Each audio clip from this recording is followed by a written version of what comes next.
which is 2 more than last season and the season before. This was his 15th right here. Like you said, the magic of Zabaleta, like he took out 5 players with one pass. Yeah, it's all about Silva. There it is here. Great vision. 1, 2, 3. Look at him. He's split 3 players, and Zabaleta's running and running and running all game. He will do that. He's one of the best attacking right fullbacks in world football. The timing is perfect. Beautiful ball across. And Dzeko did very, very well to lose his mark. I think it was Baker there, and finishes it off through between the legs of Guzan. But it's all about the pass here, and the vision, and a great set-up pass by Zabaleta and a good finish. Well, there's also the options everywhere around this pitch. I mean, Zabaleta's got 6 assists this season. At the same time, Kolarov, on the other flank, obviously, has also got 6. Yeah, it's great to have 2 fullbacks who can attack like that and to set up goals like that. And both of them are very, very good passes of the ball. When they get in great positions like that, you still need to find the man. You need to put in the right pass. And Kolarov, we know, is one of the best in the world to do that. And Zabaleta has just become absolutely brilliant at doing that. Just their energy is just phenomenal. Just in defence, in attack, in defence, in attack. And you've got to applaud the way Man City play their football. It's all action football, total football as they call it. With their fullbacks chiming in, always in attack, at every single time they go forward. So superb, and to score 100 goals. Magnificent, magnificent achievement. Well, before we get to that, in that first goal was the 64th minute, the second one was in the 72nd minute. How important is it to have a player like Dzeko who will always be in the box, in the right place, a fox in the box, if you like, especially when you've got runners all around him? Look, you need goal scorers, and goal scorers win your matches and they'll win your trophies. As simple as that. And when you lose your best goal scorer, you need your second best goal scorer to step up. His style of play is so different from Aguero. Well, of course it is, because he hasn't got the movement and the pace of Aguero. He's more of a big target, an old-fashioned striker who can hold the ball up, but he's got great technical ability and he's got a great eye for goal. I mean, he can finish with his head and he can finish with his feet if you give him the chances. He's not a predator like probably Aguero, or more individual like Aguero. He's more of a team striker who can score you goals. And these are the kind of players you need in your team. I mean, if Chelsea had a Dzeko maybe this year in their team, then Chelsea could have been maybe right up there fighting for the title, you know. Liverpool's got the Suarez and Sturridge. City got Dzeko and Aguero. Chelsea's got no one. And that is the difference between those 3 teams. Man City have got goals in them, and they've got players who can create goals. And unfortunately, for the other 2 teams, one of them was missing up front. They're missing strikers, and the other one, of course, we know that leaked maybe just too many goals at the wrong time.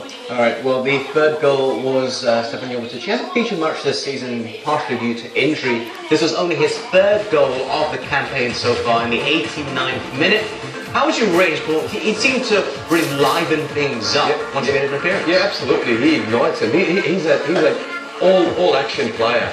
He's a fantastic goal scorer from midfield.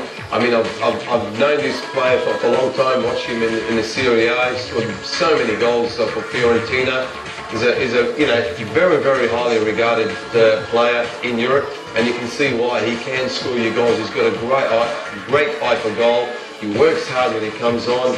He doesn't stop. He's always on the move. He's always running, to find space to try and get a goal, and that's a great finish. But who stepped it up? Yaya Toure woke up in the last half an hour. He really was asleep for about the first 60 minutes. And when he woke up, he set up a goal. And then, of course, we'll see his goal at the end, just truly magnificent. Before we show the goal, which was the 100th goal of the season, I should add. And what a goal, too. What a goal, yes. But why hasn't he clicked into gear at times in matches where he seems so sluggish to start? It seems how he starts the game dictates how City play. Yeah, it does. I really can't put a finger to it, but I think he's carried an injury, because I know he was rested on the weekend and he has had muscular injuries before. Maybe that just takes a little bit of time, but sometimes he just ignites into a sprinter. You know what I mean? I mean, and we saw that from halfway. When he gets going, he's very, very difficult to stop. And it really took him a while to get going. I think he was just frustrated by the way Aston Villa were defending, and really wasn't much space for him to run into space. And the second half opened up a bit, especially after the first goal went in. Villa did open up a bit, and credit to them, and they tried to try and go forward and try and get an equaliser, and of course this is where Yaya Toure becomes Yaya Toure and becomes very dangerous. Before we show that goal, and they're just going to cross back to the Etihad, I believe Jeffrey is standing by Pablo Zabaleta and Edin Dzeko. How about 4-0, of course, is a very comfortable scoreline, but does it tell, of course, from getting that title. But, I mean, Yaya Toure, going back to him, I mean, how important is he? He's become only the second person after Frank Lampard as a midfielder to score 20 goals in a game. When we just see the goal now, I mean, the importance that he brings to that middle of the park can't be understated. Just his power and technique, and it's just his overall game. I mean, he's just got everything. He's got pace, he's got technique, he's got power, and he's got the finishing. That is a truly magnificent. I mean, what is that? That's about 50, 60 metres there. He just ran. Look at him when he gets going. I mean, the guy he's chasing is no slouch either. I think it's Bakudo, and he's quick too. So, and just to leave everybody behind him, and he can hold off play, and he can finish that way. He's one of the best midfielders in the world in his position, and he used to play as a holding midfielder. And all of a sudden, you know, you got to commend Pellegrini. He said, you know what?